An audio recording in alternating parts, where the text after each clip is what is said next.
Most welcome my friend in our channel. Now we are again started microbiology and bacterial growth cycles.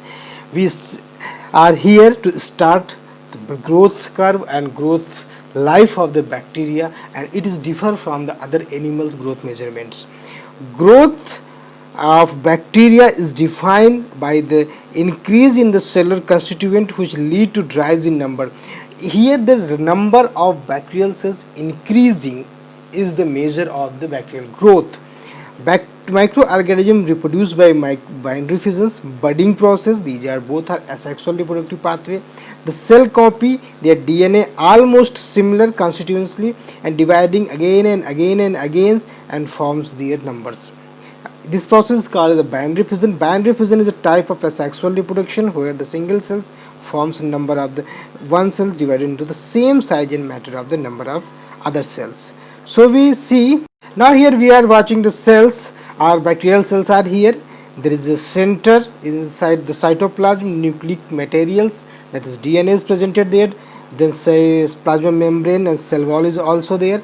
So first when they is going to budding binary fission process, they start the DNA separation and nucleus material separation from there, and elongation of the particles, bacterial cells and cell wall plasma membrane also start dividing, and cell wall formation of the completely divided and form two cells at the similar shape and size.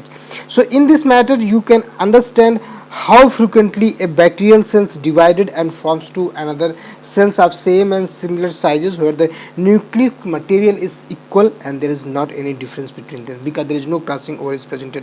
Now in the growth curve present you can see the number of the cells is bacteria here, and growth is how can define, you can say on the basis of their number of cells per generation.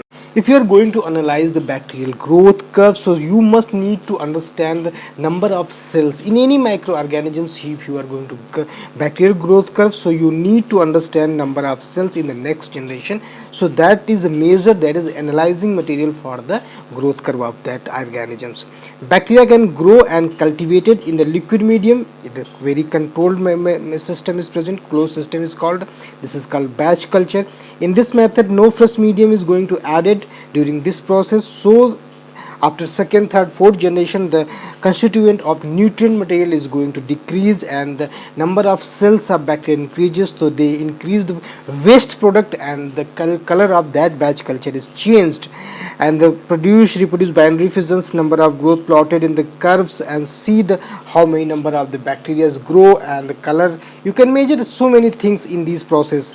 We will study in this system. Any microorganisms, there is a growth curve is defined in the four stages. One stages is known as the lag phases and log phases, stationary phases and death phases. So it's very important to define by the curve how the bacteria grow and how the bacteria form their generation, and in this curve, in this graphically representations, this is the lag phases when you are putting your bacterial culture inside the batch culture where you are thinking there is only 1 2 3 4 5 numbers are bacteria presented. There is lots of the nutrients are present, so the exponential phases, lag phases are presented, is growing very fast, and after sometimes the growth curve is maintains. So waste product when increases, the death of the cells are also increases, so the plot is going down. So in this generation you are plotting this graph, number of cells and times, you find such type of graphs. Next video we will make detail about these.